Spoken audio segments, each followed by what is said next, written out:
Hallelujah. सभी भाई बहनों को जय मसीह की। Praise the Lord. परमेश्वर आप सभी को आशीष दें, ब्लेस करें, सुपर ब्लेस करें। परमेश्वर हम में से प्रत्येक को फलवंत करें, 30 गुना, 60 गुना और 100 गुना ब्लेस करें। आमीन। परमेश्वर की योजना है कि वो हमको फलवंत करे, हमको बढ़ाए, हमको आशीषित करे और उसके आशीष करने का, आशीष देने का और आशीषित करने का 3 पैमाने हैं और वो हैं 30 गुना, 60 गुना और 100 गुना। परमेश्वर हमें से प्रत्येक के विश्वास के परिमाण के अनुसार हम लोगों को फलवंत करेगा। आइए हम लोग छोटी सी प्रार्थना के साथ, जो भी परमेश्वर की ओर से परमेश्वर ने हमें वचन के द्वारा आप लोगों को प्रेरित करने का, हम में से प्रत्येक को प्रेरित करने का जो परमेश्वर ने हमें अगुवाई किया है, मैं आप सभी के सामने रखना चाहता हूँ। In the name of Jesus Christ. Hallelujah. Prayer में चलते हैं। Yes Lord, thank you Lord Jesus Christ. Hallelujah, hallelujah, hallelujah, hallelujah, hallelujah. धन्यवाद यीशु, धन्यवाद यीशु, पवित्र आत्मा जी, धन्यवाद करते यीशु मसीह के सामर्थी नाम में।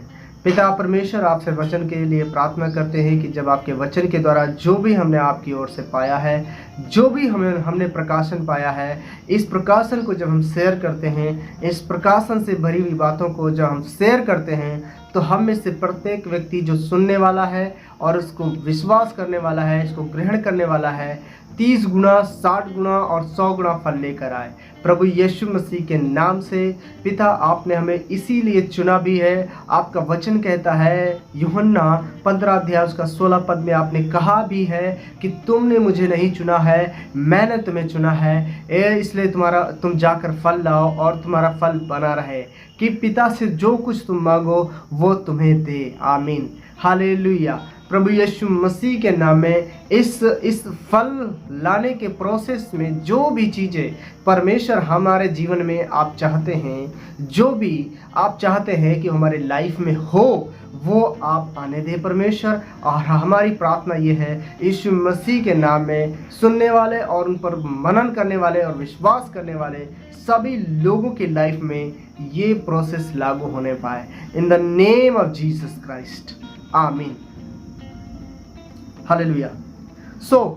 परमेश्वर के वचन को आप सभी के सामने शेयर करना चाहता हूँ और वो परमेश्वर का वचन है यहेजकेल उसका 36 अध्याय, पद नंबर है 33 से आगे हम पढ़ेंगे। लिखा है, परमेश्वर यहोवा यूं कहता है, जब मैं तुमको तुम्हारे सब अधर्म के कामों से शुद्ध करूंगा, तब तुम्हारे नगरों को बसाऊंगा और तुम्हारे खंडहर फिर बनाए जाएंगे। तुम्हारा देश जो सब आने जाने वालों के सामने उजाड़ है, वह उजाड़ होने के बदले जोता बोया जाएगा। आमीन। लोग कहा करेंगे, यह देश जो उजाड़ पड़ा था वह अदन की बारी का सा हो गया है, और जो नगर खंडहर और उजाड़ हो गए और ढाए गए थे, वे गढ़ वाले हुए और बसाए गए हैं। आमीन। तब जो जातियां तुम्हारे आसपास बची रहेंगी, वे जान लेंगी कि मुझ यहोवा ने ढाए हुए को फिर बनाया और उजाड़ में पेड़ रोपे हैं। मुझ यहोवा ने यह कहा और ऐसा ही करूंगा। आमीन। परमेश्वर यहोवा यूं कहता है, इज़राइल के घराने में फिर मुझसे विनती की जाएगी कि मैं उनके लिए यह करूं, अर्थात मैं उनमें मनुष्यों की गिनती भेड़ बकरियों के समान बढ़ाऊं, और जैसे पवित्र समयों के भेड़ बकरियां अर्थात नियत पर्वों के समय यरूशलेम में की भेड़ बकरियां अनगिनत होती हैं, वैसे ही जो नगर अब खंडहर हैं, वे अनगिनत मनुष्यों के झुंडों से भर जाएं। आमीन। तब वे जान लेंगे कि मैं यहोवा हूँ। आमीन। और यहेजकेल 37 अध्याय उसका 1 पद से लेकर के उसका 28 पद तक लिखा है, हड्डियों का दृष्टांत, हड्डियों की एक जो हड्डियों की तराई लिखा है, सूखी हड्डियों की तराई। इसको भी जब पढ़ोगे तो ये भी प्रोसेस में है परमेश्वर के वचन के अनुसार। 36 अध्याय उसका 37-38 के अनुसार परमेश्वर अनगिनत मनुष्यों के झुंडों से भर देगा। आमीन। हालेलुया। परमेश्वर इस समय को हम लोगों से चाहता है कि हम उससे प्रार्थना करें। ये भविष्यवाणी के रूप में आप स्वीकार कर सकते हैं। मैं तो इसे इस भविष्यवाणी के रूप में स्वीकार करता हूं और प्रेयर कर रहा हूं। आमीन, हालेलुया। और ऐसा होते हुए भी मैं देख रहा हूं। आमीन, हालेलुया। तो जब कि परमेश्वर हमसे और आपसे चाहता है कि हम ऐसे समय आ जाए, उसके लिए हम विनती करें परमेश्वर से। आमीन। जब हम 37 पद को पढ़ते हैं तो उसमें लिखा है विनती की जाएगी कि मैं उनके लिए यह करूं। आमीन, हालेलुया। परमेश्वर कहता है कि मुझसे विनती, प्रार्थना, निवेदन किया जाएगा कि मैं उनके लिए यह करूं। आमीन। तो आपने सुना कि परमेश्वर चाहता है कि आप और हम परमेश्वर से विनती करें, परमेश्वर से प्रार्थना करें, क्योंकि उसका वचन कहता है, वो खुद चाहता है, वो उसकी यह योजना में है कि हम लोग उससे प्रार्थना करें कि हमारी गिनती भेड़ बकरियों के समान, अनगिनत भेड़ बकरियों के समान बढ़े। हालेलुया। परमेश्वर हमारी आपकी मसीहियों की गिनती भेड़ बकरियों के समान वो बढ़ाना जा रहा है। क्या आप और हम इस बात को परमेश्वर से मांगने के लिए तैयार हैं? कि मैंने बात करी है कि एक विधवा स्त्री है जिसको प्रभु उदाहरण देकर के सिखाते हैं कि उस विधवा के समान जो एक निर्दयी आदमी को और जो परमेश्वर से नहीं डरता था उसको बार बार तंग करती थी, उस तरीके से प्रभु चाहता है कि हम और आप भी परमेश्वर से प्रार्थना करें, बार बार तंग करके प्रार्थना करें। भले परमेश्वर एक बार में ना सुने, 2 बार में ना सुने, 3 बार में ना सुने, जब तक वो हमारे जिस विषय के लिए हम उससे मांग रहे हैं उस विषय के लिए वो काम करना शुरू ना कर दे, तब तक हम उसको मांग मांग कर उसको तंग करें। उसके बाद के समय असंख्य भेड़ बकरियां हर फसह के समय में बलि होता था। आज हमारे और आपके लिए एक फसह बलिदान हुआ है और वो यीशु है, और वो सिर्फ चाहता है कि आज हमारी और आपकी गिनती बढ़ाए, बस बलि होने के लिए नहीं, एकत्रित होने के लिए, एक सामर्थी सेना बनने के लिए वो हमको और आपको तैयार करना चाहता है, अपने स्वर्गीय राज्य में लेकर जाने के लिए, कनान देश में लेकर जाने के लिए, स्वर्गीय जीवन देने के लिए, हमारे खंडहरों को बनाने के लिए, हमारे उजड़े हुए स्थानों को सुधारने के लिए, जिसे लोग कहते हैं कि देखो इसकी कैसी दुर्दशा है, उसको सुधार करके परमेश्वर ऐसी सामर्थी, महान और सामर्थी बनाने के लिए परमेश्वर तैयार है। पर आप और हम क्या इस बात को समझ करके परमेश्वर से मांगने के लिए तैयार हैं? विचारने योग्य बात है ये, और बहुत ही गंभीर बात है। मैंने आपको पढ़कर सुनाया था यशायाह 62 अध्याय से कि परमेश्वर चैन नहीं लेगा। यरूशलेम की धार्मिकता प्रकाश के समान और सियोन का उद्धार जलती हुई मशाल के समान न दिखाई दे, तब तक वो चैन नहीं लेगा, तब तक वो काम करेगा। और 62 के 6 पद में और 7 पद में हम पढ़ते हैं कि परमेश्वर कहता है, हे परमेश्वर को स्मरण करने वाले लोगों, तुम भी उसे चैन ना लेने दो, जब तक वो यरूशलेम की प्रशंसा को पृथ्वी पर फैला ना दे। आमीन। प्रेजेंट टाइम में यरूशलेम कौन है? आप हैं, हम हैं। सियोन कौन है? आप हैं, हम हैं। हालेलुया। जहां पर प्रभु यीशु मसीह के नाम से 2 या 3 जन इकट्ठा होते हैं, वो है सियोन, वो है यरूशलेम, स्वर्गीय यरूशलेम वहां पर होता है। आमीन। जब हम प्रभु यीशु मसीह के नाम से परमेश्वर के सामने आते हैं तो हम परमेश्वर के स्वर्गीय यरूशलेम के पास आते हैं। ऐसा इब्रानियों की पत्री 12 अध्याय हमको बताती है, और उसका मैं आपको पढ़ के सुनाता हूं। लिखा है 22 पद से लिखा है, पर तुम सियोन के पहाड़ के पास और ऐसे और जीवते परमेश्वर के नगर स्वर्गीय यरूशलेम के पास और लाखों स्वर्गदूतों और उन पहलौठों के साधारण सभा और कलीसिया जिनके नाम स्वर्ग में लिखे हैं और सबके न्यायी परमेश्वर के पास और सिद्ध किए हुए धर्मियों की आत्माओं और नई वाचा के मध्यस्थ यीशु के और छिड़काव के उस लहू के पास आए हो जो हाबिल के लहू से उत्तम बातें करता है। आमीन, हालेलुया। हम कहाँ आते हैं? जब प्रभु यीशु मसीह के नाम से अपने सरों को झुकाते हैं, 2 या 3 जन इकट्ठा होते हैं, तो हम विश्वास करें हम स्वर्गीय यरूशलेम में होते हैं, जीवित परमेश्वर के नगर में होते हैं। फिजिकली तो नहीं हमें दिखता है, लेकिन परमेश्वर का राज्य हमारे बीच में होता है, परमेश्वर का नगर हमारे बीच में होता है। यीशु का लहू हमारे ऊपर होता है और वो लहू बात करता है, हाबिल के लहू से उत्तम बात बोलता है। हालेलुया। हाबिल का लहू बात करता था कि मेरा न्याय चुका, मेरा न्याय चुका, मुझे मेरा खून बहाया गया, मुझे मर्डर किया गया, मेरी हत्या की गई है, मेरा मुकदमा लड़ा, ऐसी बात कर रहा था हाबिल का लहू। लेकिन यीशु का लहू उत्तम बात करता है कि मैं तुम्हारे छुटकारे के लिए बहाया गया हूं, मैं तुम्हारे उद्धार के लिए बहाया गया हूं, मैं तुम्हारी चंगाई के लिए बहाया गया हूं, मैं तुम्हें छुड़ा लेने के लिए बहाया गया हूं, तुम्हारे पापों से, श्रापों से, बंधनों से, गरीबी से, बेरोजगारी से, बीमारियों से और दुष्ट आत्माओं के जकड़न से मैं तुम्हें आजाद करने के लिए बहाया गया हूं। आमीन। ऐसे ऐसे ऐसे लहू के छिड़काव के पास आते हैं हम लोग।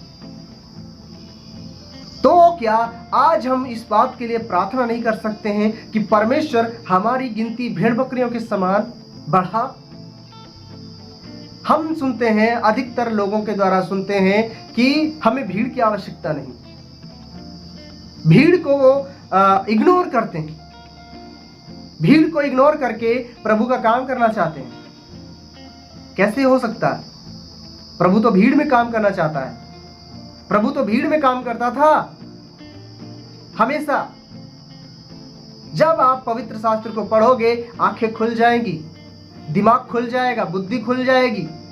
जब आप पढ़ोगे ही नहीं पवित्र शास्त्र को तो क्या समझ में आएगा आपको? नॉलेज काम नहीं आता, इस संसार का ज्ञान काम नहीं आता, परमेश्वर के वचन का ज्ञान काम में आता है। वचन कहता है मेरे ज्ञान के ना होने से मेरी प्रजा नष्ट हो गई। संसार का तो ज्ञान बहुत है, अनुभव भी बहुत है, और अनुभव का दावा भी करते हैं अपने कि यही सही है ना। मैं इनकार करता हूं इस बात का। परमेश्वर के वचन से बढ़कर किसी का अनुभव नहीं, किसी का ज्ञान नहीं, क्योंकि सब कुछ का कर्ता परमेश्वर का वचन है, जीवन है। ये परमेश्वर का वचन जीवन है, मरे हुए में जान फूंकता है, हड्डियों में जान फूंकता है। हालेलुया। सो आज परमेश्वर जो चाह रहा है आप वो करें, हम वो करें। इनकार मत करो प्रभु का। अगर इनकार करोगे तो प्रभु भी इनकार करेगा। मैंने फिर से कहता हूं इस बात का, मैं फिर से इस बात को दोहराता हूं कि अगर आप प्रभु के काम का इनकार करोगे, प्रभु की योजना का इनकार करोगे, तो प्रभु आपका इनकार करेगा। मैं फिर से इस बात को कहता हूं कि बहुत ऐसे लोग हैं जो कहते हैं मैं पास्टर नहीं हूं, मैं प्रेरित नहीं हूं, मैं भविष्यवक्ता नहीं हूं, मैं प्रचारक नहीं हूं, मैं सिंपल आदमी हूं। अपने आप को भाई बताते हैं, अपने आप को दास बताते हैं, अपने आप को सेवक बताते हैं, और जबकि बुलाहट बड़ी है, वो जानते हैं कि बड़े काम करने के लिए बुलाए गए हैं, लेकिन वो स्वीकार नहीं करते हैं। तो आप कैसे उम्मीद कर सकते हैं कि जब ऐसी परिस्थिति में जब आपको खड़ा होना पड़ जाएगा तो प्रभु कैसे अंगीकार करेगा कि ये मेरा दास है, ये मेरा प्रेरित है, ये मेरा भविष्यवक्ता है? जब प्रचार करने खड़े होगे तब तो कहोगे कि प्रभु ये चाहता है, प्रभु ये चाहता है, तो कौन स्वीकार करेगा आपको? जब आपने भविष्यवक्ता होने का इनकार कर चुके हो कि मैं भविष्यवक्ता हूं, खुद तो इनकार करते ही करते हैं, साथ में जो बहुत सारे लोग, बहुत सारे भविष्यवक्ता हैं, बहुत सारे प्रचारक हैं, बहुत सारे प्रेरित हैं, बहुत सारे ऐसे हैं जो सुसमाचार के प्रचार करने वाले हैं, उनका भी वो इनकार करते हैं। परमेश्वर का जीवित वचन काम करना चाहता है। आज भी वो मुर्दों में जान फूंकने के लिए तैयार है, आज वो हड्डियों को चंगा करने के लिए तैयार है, आज भी वो कैंसर को चंगा करने के लिए तैयार, अभी भी कैंसर को चंगा करने के लिए तैयार है। हालेलुया। दुष्ट आत्माओं के सताए हुए लोगों को छुड़ाने के लिए तैयार है। क्या आप विश्वास करते हैं? क्या आप विश्वास करके वो करते हैं जो प्रभु चाहता है? पढ़ करके, ज्ञान से नहीं, परिस्थिति को देखकर नहीं कि परिस्थिति अभी नहीं है, परिस्थिति तो और भी गंभीर आ जाएंगी, आप क्या करोगे? परिस्थितियों को देखोगे, समय को देखोगे कि ना तो जोत पाओगे, ना बो पाओगे, ना काट पाओगे। प्रभु का वचन कहता है कि नीति वचन कहता है, प्रभु का वचन नीति वचन कहता है कि जो समय को देखता है वो ताकता रह जाता है, लवनी करने ना पाएगा। हालेलुया। आज परमेश्वर की योजना को समझो और परमेश्वर की योजना के अनुसार अपने आप को तैयार करो, अपने आप को तैयार करके वैसा ही करो। हालेलुया। अगर आप तैयार हैं तो प्रभु काम करने के लिए तैयार है। अगर हम तैयार हैं तो प्रभु करने के लिए तैयार है। हालेलुया। परमेश्वर आप सभी को आशीष दें। आइए छोटी सी प्रार्थना करेंगे कि हम अपने आप को तैयार करें। जितने लोग इन वचनों को सुन करके समझ गए हैं, परमेश्वर मैं विश्वास करता हूं कि पवित्र आत्मा जो आपको मिला है वो आपको इस बात को स्वीकार करने में मदद कर रहा है। हालेलुया। इसको इग्नोर ना करें, इसको इग्नोर मत करें, इसको स्वीकार करें, आत्मा में ग्रहण करें और इसके अनुसार मनन करें। प्रभु अगुवाई करेगा। Hallelujah. Praise the Lord. Hallelujah. प्रभु यीशु मसीह के नाम में पिता, मैं आज अपने हाथों को उठाकर आपसे कहता हूं कि परमेश्वर आप हमें फलवंत करें, 30 गुना, 60 गुना, 100 गुना। प्रभु यीशु मसीह के नाम में हम फलवंत होने के लिए तैयार हैं। यस, हम फलवंत होने के लिए तैयार हैं। मैं फलवंत होने के लिए तैयार हूं प्रभु यीशु मसीह के नाम में। हमारी गिनती हम मनुष्यों की गिनती, हाँ मसीहियों की गिनती भेड़ बकरियों के समान, अनगिनत भेड़ बकरियों के समान बढ़ाओ परमेश्वर। हालेलुया। बड़ी सेना बनाओ। हालेलुया। यस प्रभु, बड़ी सेना बनाओ प्रभु यीशु मसीह के नाम में। सुनने वालों की बड़ी सेना बनाओ, समझने वालों की बड़ी सेना बनाओ और काम करने वाले लोगों की बड़ी सेना बनाओ। हालेलुया। यस पिता, थैंक यू लॉर्ड। हालेलुया। धन्यवाद करते हैं, आदर महिमा यीशु मसीह के नाम से आपको देते हैं। आप बढ़े, हम घटे। Yes yes, thank you Lord. Yeshu Masih के नाम से मांगते हैं, आमीन। So God bless you all of you. परमेश्वर आप सबको आशीष दे। और अगर आप चाहते हैं कि इसी तरीके से हम परमेश्वर की स्तुति और परमेश्वर के वचन के द्वारा आप सभी को प्रेरित करते रहें, तो मेरे चैनल को जो YouTube का है उसको सब्सक्राइब करें, उसको लाइक करें और अपने कमेंट जो भी हों आप उसमें बोलें कि आपको ये कैसे लगता है। और ये जो टीचिंग है, ये जो प्रेरित करने वाली बातें हैं, जो परमेश्वर की भविष्यवाणी से भरी हुई बातें हैं और प्रकाश से गंभीर से भरी हुई बातें हैं, आप कैसी लगती हैं? अगर आपको कुछ पूछना है तो आप पूछ सकते हैं। So God bless you all of you. Praise the Lord. आमीन।